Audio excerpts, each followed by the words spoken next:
ماتھے پر ہاتھ رکھ کر بیٹھنے سے گھر میں نحوست آتی ہے۔ سر کے نیچے ہاتھ رکھ کر سونے سے نیند جلدی آ جاتی ہے۔ گھر میں پیلے رنگ کی لائٹ لگانے سے نظر کمزور ہوتی ہے۔ چارپائی کی سر والی طرف نیچے بیٹھنے سے گھر میں مصیبت آتی ہے۔ کرکٹ کھیلنے سے قد بڑھتا ہے۔ آئینہ دیکھنے سے عمر میں اضافہ ہوتا ہے۔ سبز رنگ دیکھنے سے نظر تیز ہوتی ہے۔ سفید رنگ کے کپڑے پہننے سے شخصیت میں نکھار آتا ہے۔ چاکلیٹ کھانے سے رنگ سانولا ہو جاتا ہے۔ لال مرچوں کو جلا کر ان کی دھونی لینے سے بند ناک کھل جاتا ہے۔ پیاز کی خوشبو سونگھنے سے دل کو طاقت ملتی ہے۔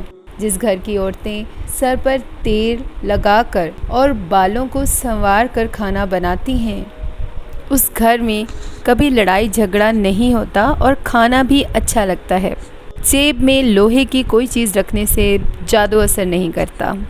دوپہر کے کھانے میں میٹھی چیز بنا کر کھانے سے گھر میں پیار محبت بڑھتی ہے۔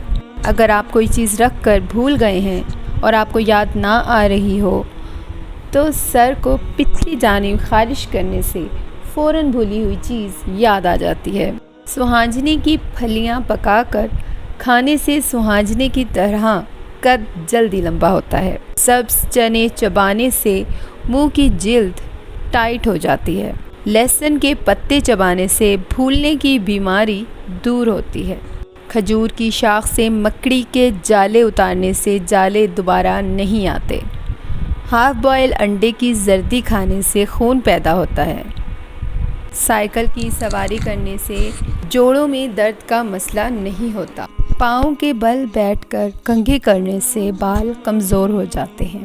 آم کے پتے کی خوشبو سونگھنے سے نکسیر کی بیماری دور ہو جاتی ہے۔ اگر پیچس کا مسئلہ ہو تو جامن کے پتوں کی خوشبو سونگھنے سے افاقہ ہوگا۔ بخار کا مسئلہ ہو تو اجوائن کی خوشبو سونگھنے سے بخار کم پڑ جاتا ہے۔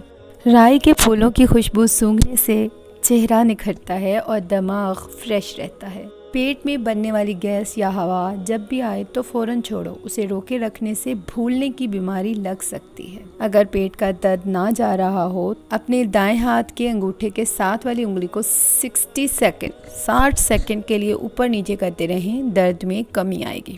اگر حاملہ خواتین دیسی انڈے کا استعمال کرتی رہیں تو حمل کے وقت انہیں درد کا مسئلہ نہیں ہوتا۔ خالی پیٹ ابلا ہوا انڈا کھانے سے انسان چست ہوتا ہے۔